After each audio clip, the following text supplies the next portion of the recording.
Now to Indonesia, where earthquake rescue efforts are paying off as crews battle against the clock to find survivors beneath the rubble. This is video into us this morning of the incredible moment when rescuers pulled a man alive from the ruins of a mosque. It's feared dozens of worshippers were trapped when the quake struck on the island of Lombok on Sunday during evening prayers. You can hear the soldiers telling the man he's safe and offering him water. Sunday's earthquake is the second to rattle that island in just a week, and it's caused widespread panic for both locals and the thousands of tourists who visit every year. Arthi Pol is here with more on this. So Arthi, there was some hope for rescuers there, but it's not all good news today.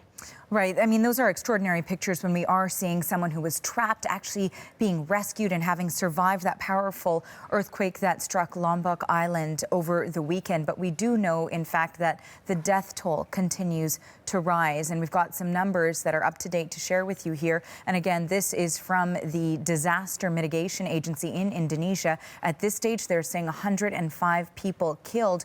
But again, they're expecting that number to go up. 20,000 people have been displaced, at least 20,000 people, and 13,000 houses have been damaged or destroyed. Those are the early estimates right now from these agencies. If you take a look at these images here, well, this is one of those images of that mosque where we saw someone being rescued just a few moments ago. But we know it's not only in this particular structure that people were trapped. There was also a shopping market where there was a woman who was pulled out and survived as well. People could hear her screaming and started using their hands initially to dig through the concrete. Some villagers have been using sledgehammers. Bulldozers are being brought in, ropes, as they start to try and clear all of the rubble and hope that they find survivors who can then be treated and look back on this and hope that the death toll doesn't continue to go much further than it already has. We know it is the second earthquake to have hit the area in just a matter of a week. And also you're looking at images here as thousands of tourists, domestic and foreign, are trying to leave. 4,600 foreign and domestic tourists have been trying to be evacuated from islands off the northwest coast of Lombok, and there are long waits for that as well. There were 230 aftershocks. Here's what some of those tourists had to say. It took a long time for boats to start happening, but where I was at the hotel there, everybody was just waiting quietly. But when the boat started up, of course, we'd have a little mad rush for a boat. I just want to get out somewhere safe, somewhere I know where I'm not going to be at the risk of natural disasters. Next time we will stay in France or somewhere closer, because it was really a big, it was very scareful. So have we heard of any Canadians affected, Arthi?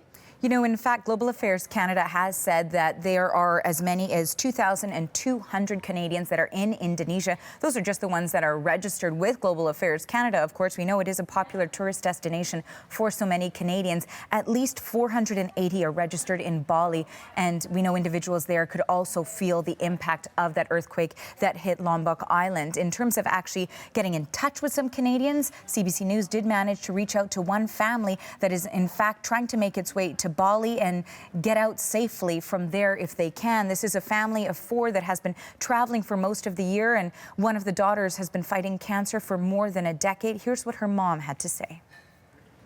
Our daughter has been fighting cancer for 13 years, and this is sort of our bucket list trip, I guess you would say. Her cancer's returned after for the 4th time after 5 years of having a break. And when the quake hit, we panicked and we just grabbed her and we ran out the door.